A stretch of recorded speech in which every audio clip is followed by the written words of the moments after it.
Assalamualaikum warahmatullahi wabarakatuh. Alhamdulillah wa syukrulillah wassalatu wassalamu ala rasulillah wa ala alihi wa sahbihi wa mawala amma ba'd. Para pemirsa yang berbahagia, Alhamdulillah berjumpa kembali dalam kajian kitab Anwarul Basair ala Ta'liqatil Ashbah wan Nadhair karya guru kita semua Ki Haji Muhammad Ahmad Sal Mahfud. Semoga Allah melimpahkan ampunan dan maghfirah buat beliau dan kita diberikan keberkahan ilmu beliau fid dharaini amin. Ila ruhi syekhina wa murabbi ruhina al-hajj al-usuli al-faqih Muhammad Ahmad Sal Mahfud wa zawjatihi bunyai Nafisa Sahal wa syekhi Ahmad Fayumuji al-hajj wa zawjatihi bunyai Yohanit Fayumi wa ila ruhi Gus Umar wa ila jami'i masyaikhina wa asatidina wa abaina ummahatina wa ajdadina wa jaddatina wa khususan ilal imam Jalaluddin As-Suyuti. Al-Fatihah. Bismillahirrahmanirrahim.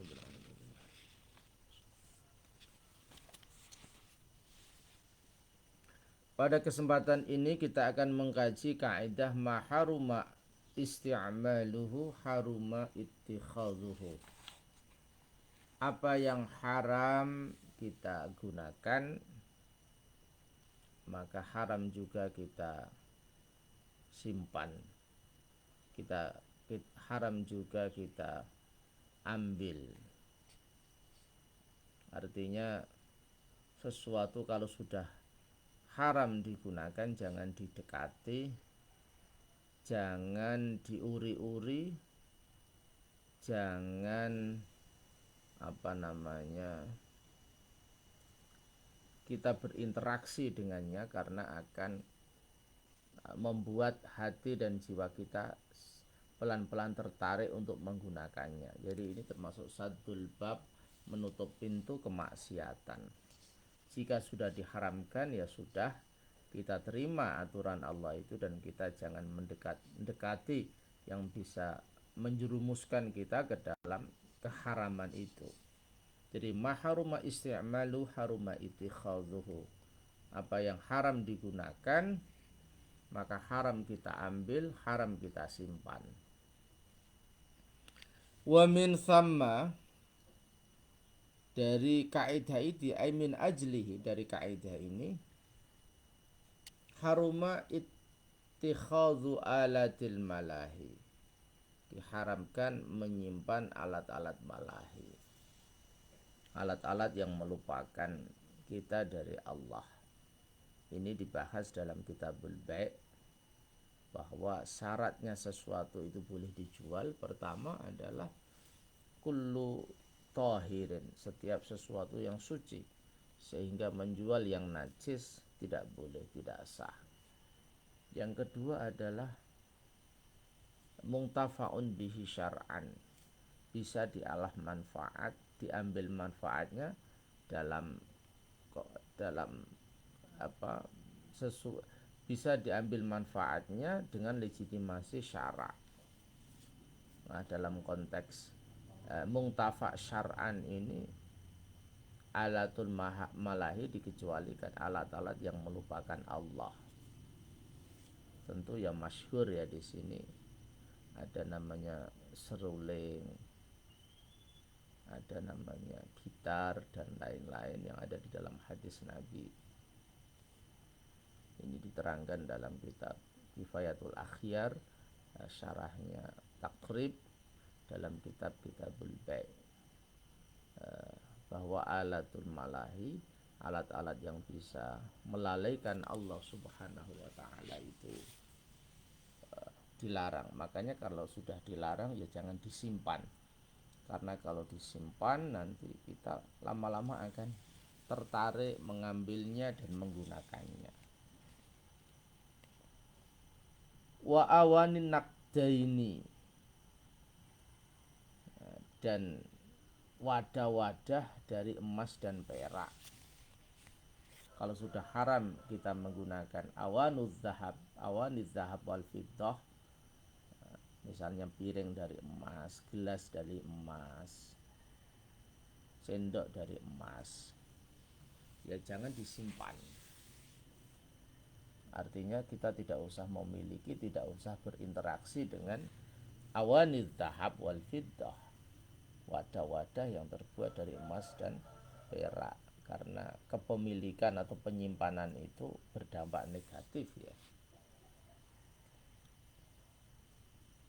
Wal kalbi liman la yusid atau liman la yasid, dan memelihara atau menyimpan anjing ya, memelihara anjing bagi orang yang profesinya tidak memburu, atau dalam konteks sekarang bagi orang yang profesinya tidak punya kebutuhan untuk melacak kriminalitas. Kan ada anjing pelacak yang digunakan oleh pihak aparat berwajib untuk tujuan yang positif, yaitu melacak pelaku-pelaku pembunuhan sadis yang Masya Allah menghalalkan segala cara dengan cara-cara yang tidak berkemanusiaan.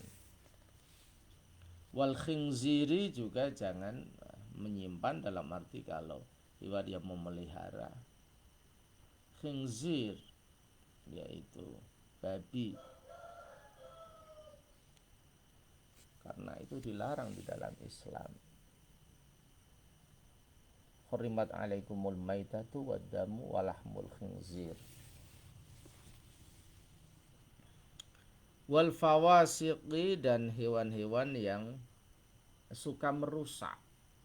Fawasik di sini dicontohkan seperti ular, seperti burung gagak, seperti tikus.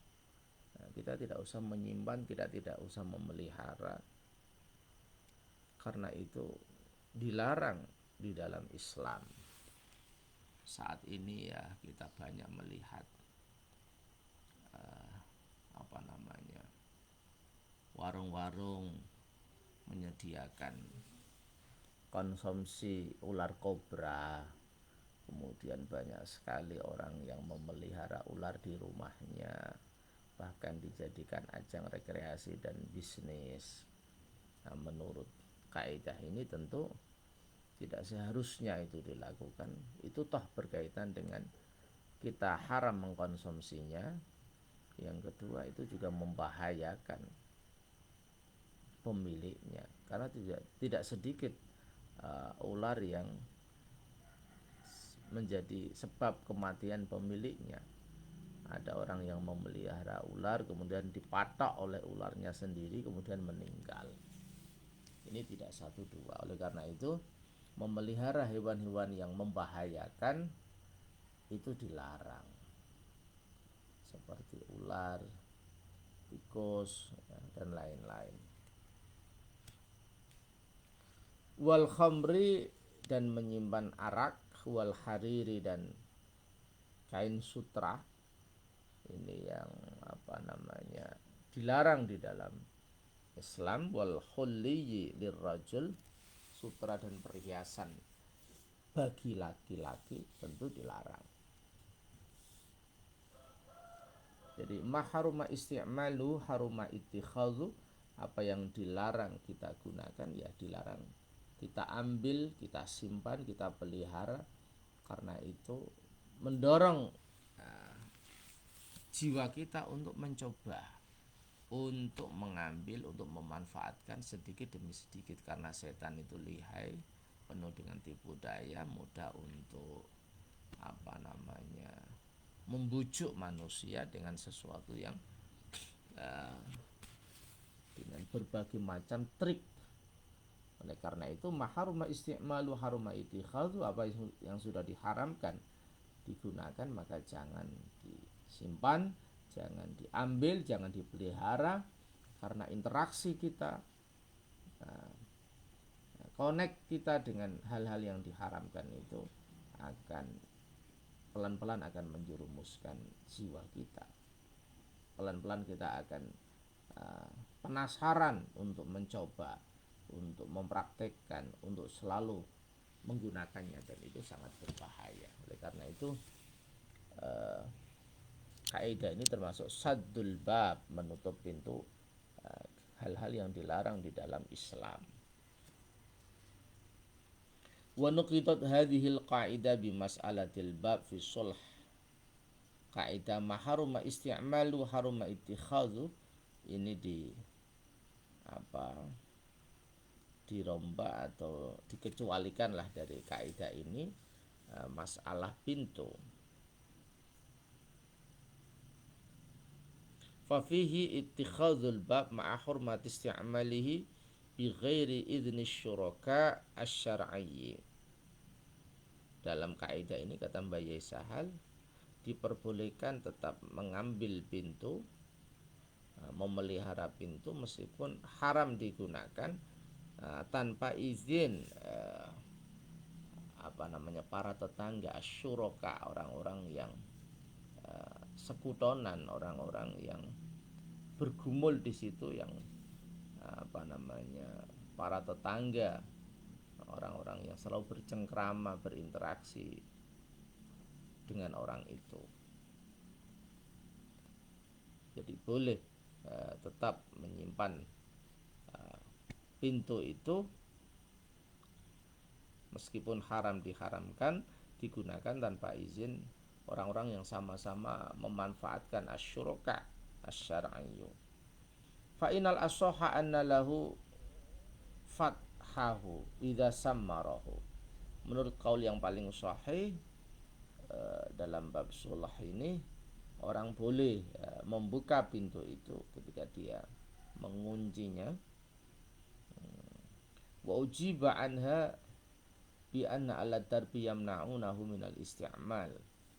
Tetapi pendapat ini juga ditolak, dijawab oleh sebagian ulama bahwa penduduk orang-orang yang ada di jalan yang tertutup itu melarang menggunakan pintu itu, karena pintu itu menghalangi aktivitas mereka. Fa in matu fa warathatuhum, jika ahlu darbi atau orang-orang yang hidup berdomisili di jalan yang buntu itu meninggal, maka kepada ahli warisnya.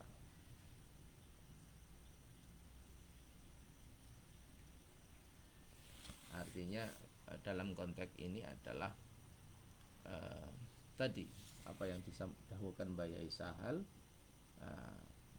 pintu yang menghalangi akses seseorang, akses masyarakat itu boleh dibuka dengan izin semua orang yang ada di situ. Para pemirsa yang berbahagia, demikian kajian kita, sangat singkat sekali.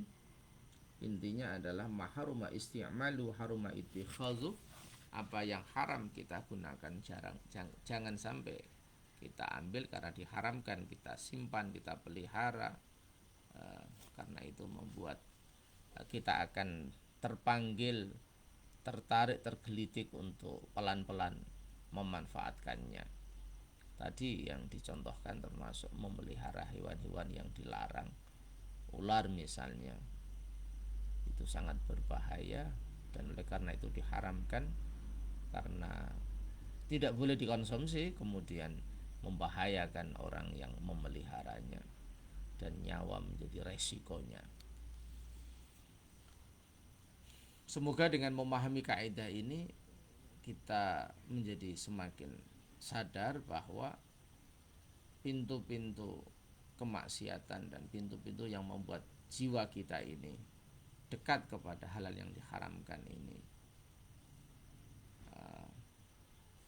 kita bisa hindari sedini mungkin, sehingga kita tetap dalam koridor yang baik, yaitu koridor jalan yang lurus, terhindar dari hal-hal yang diharamkan oleh Allah Subhanahu wa taala dan Rasulnya Nabi kita Muhammad sallallahu alaihi wasallam.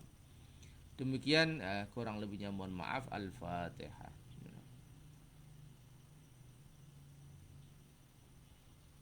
wal afu minkum wallahul muwaffiq ila aqwamit thoriq. Assalamualaikum warahmatullahi wabarakatuh.